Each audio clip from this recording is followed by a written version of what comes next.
Sa gitna ng dilim at ng katahimikan, sila ang bantay na walang alinlangan. May bitbit na batuta at gabay na ilaw, handang maglingkod sa barangay at mamamayan. Kahit ang panahon ay hindi maganda,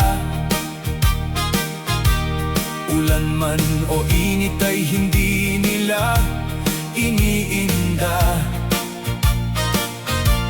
Tungkulin sa komunidad ay di pababayaan, kaayusan at kapayapaan ng siyang laban.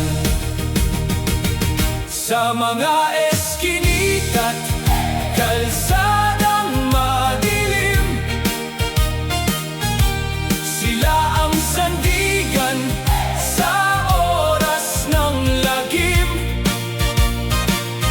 Tigil inuman at gulo ay inaawat, upang ang pamilya ay ligtas na makatulog ng sapat. Sa bawat sulok ng ating barangay, sila ang unang sumasaklolo sa buhay,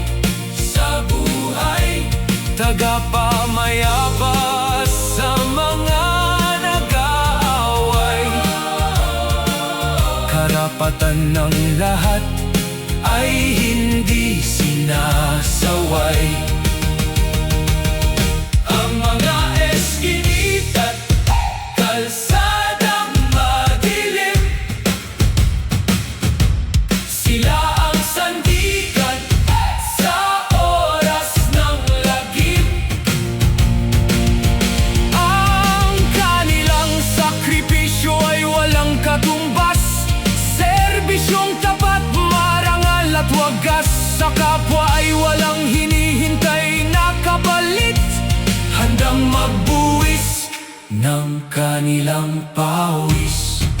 Kaya't sa ating mga masisipag na barangay tanod, taas noo nating ibigay ang pugay sa kanilang hindi mga napapagod. Sila ang haligi ng ating munting pamayanan, tagapagtaguyod ng ligtas na kinabukasan.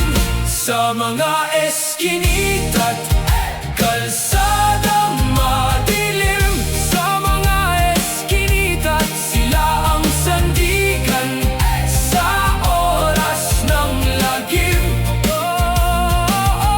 Tigil inuman at gulo ay inaawat, upang ang pamilya ay ligtas na makatulog ng sapat.